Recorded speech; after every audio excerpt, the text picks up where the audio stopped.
एक बात बताओ, ये बाहर से कोई आदमी आके हमें घंटा बताएगा कि हमारे यहाँ पे कितना टैलेंट है?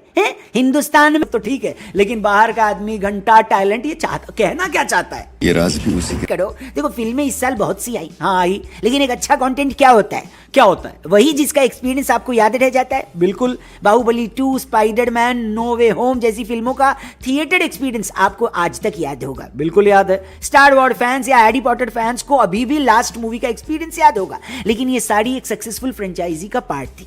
मगर एक सोलो मूवी जो किसी भी पुरानी फिल्म का सीक्वल या स्टोरी की कंटिन्यूएशन नहीं है, उसको लेकर अगर बनी हुई है, ऑस्कर में नॉमिनेट होनी चाहिए क्या? ऑस्कर मिलनी चाहिए क्या? फुल डिबेट चल रही है भाई साहब चारों तरफ, और होनी भी चाहिए। क्यों? उसके कुछ प्रमुख कारण हैं, आइए आपको बताते हैं। सबसे पहले तो नेटफ्लिक्स पर 45 मिलियन आवर्स का स्ट्रीमिंग रिकॉर्ड, 10 हफ्ते 54 देशों में ट्रेंड करने वाली अकेली non English movie, doctor strange के director Scott Derrickson, Guardians of the Galaxy and the Suicide Squad के डायरेक्टर जेम्स गन ने भी इसकी भर भर के तारीफें की है।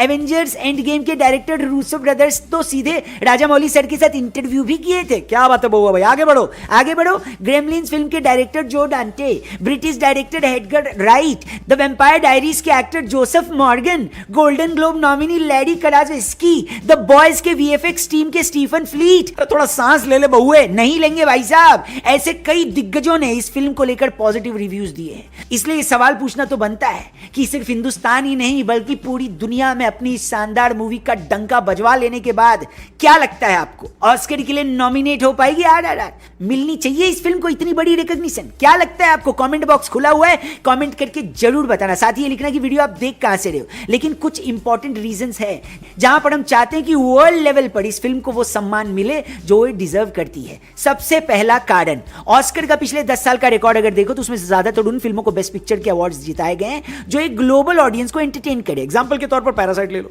एक डार्क कॉमेडी मूवी। इसके अलावा स्पॉटलाइट, आर्गो, मूनलाइट जैसी फिल्में जो एक्शन बेस्ड और स्काईफाई थी। आरआरआर इन सारे मार्क्स को टिक करती है, जिसको एक बड़ा सपोर्ट खुद अमेरिकी ऑडियंस के साथ और भी देशों की ऑडियंस का मिला है। दोनों ही बातें आरआरआर को ऑस्कर का तगड़ा कंटेंडर बनाती हैं, ऐसा एक्सपर्ट्स कहते हैं। दूसरा, ये फिल्म लोगों को इंस्पायर्ड भी करके जाती है, लोकल से ग्लोबल लेवल की ऑडियंस को टच करती है। ह्यूमन इमोशंस जैसे दोस्ती, प्यार, नफरत, संघर्ष और गुस्से जैसे एलिमेंट्स का कॉकटेल 3 घंटे लगातार स्टोरी से जनता को जोड़े रखता है, चाहे वो जनता देश की हो या देश की। यह आमतौर पर कोई नई चीज नहीं है, लेकिन जो नया है वो है एग्जीक्यूशन, और उसी एग्जीक्यूशन ने नाटो नाटो नाटो पे पूरी दुनिया को नचा दिया था। अगला कारण जो फिल्म को सबसे खास बनाता है वो है इसका इंडियन फ्लेवर। मार्वल की जब इटर्नल आई थी तब उन्होंने बॉलीवुड और इंडिया को जिस तरीके से दिखाने की कोशिश की थी वो कितना नकली था बे, ये हर इंडियन बता सकता है। हमारा माल केवल हम ही दे सकते हैं, इसलिए ये फिल्म और खास हो जाती है और ये ऑस्कर की लिस्ट में एक डाइवर्सिटी ऐड करती है, इसलिए ये एक इंपॉर्टेंट फिल्म बन जाती है जिसको ऑलरेडी ग्लोबल रिकॉग्निशन मिल चुका है।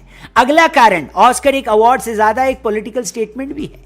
पिछले 5 सालों का रिकॉर्ड देखोगे तो पाओगे कि ये गोल्डन मूवीज को ज्यादा रिकॉग्नाइज कर रहा है, क्योंकि ऑस्कर भी खुद को एक डाइवर्स प्लेटफॉर्म दिखाना चाहता है। और उनका नॉमिनेशन पैटर्न अगर आप देखोगे तो जापान की Drive My Car, South Korea की parasites, Persian movie the salesman, Spanish movie a fantastic woman उनकी नॉमिनेशंस में शामिल हैं। तो क्या इस बार आरआरआर भी उसका हिस्सा बनेगी? क्या लगता है आपको? कमेंट करके हमें जरूर बताना। हालांकि जब भारत की 130 करोड़ जनता ने इस पिक्चर को अपना वोट दे दिया है, प्यार दे दिया है, सम्मान दे दिया है, बढ़िया कलेक्शन दे दिया है, तो हमें और किसी अवार्ड की जरूरत नहीं है। लेकिन फिर भी दूसरा एंगल हमारा ये है कि जब हम अपनी पिच पे सैकड़ा मार रहे हैं तो भैया फॉरेन की पिच पर जाकर छक्का मारने का अलग ही मजा है कि नहीं? वहां सेंचुरी क्या डबल सेंचुरी ठोकेंगे।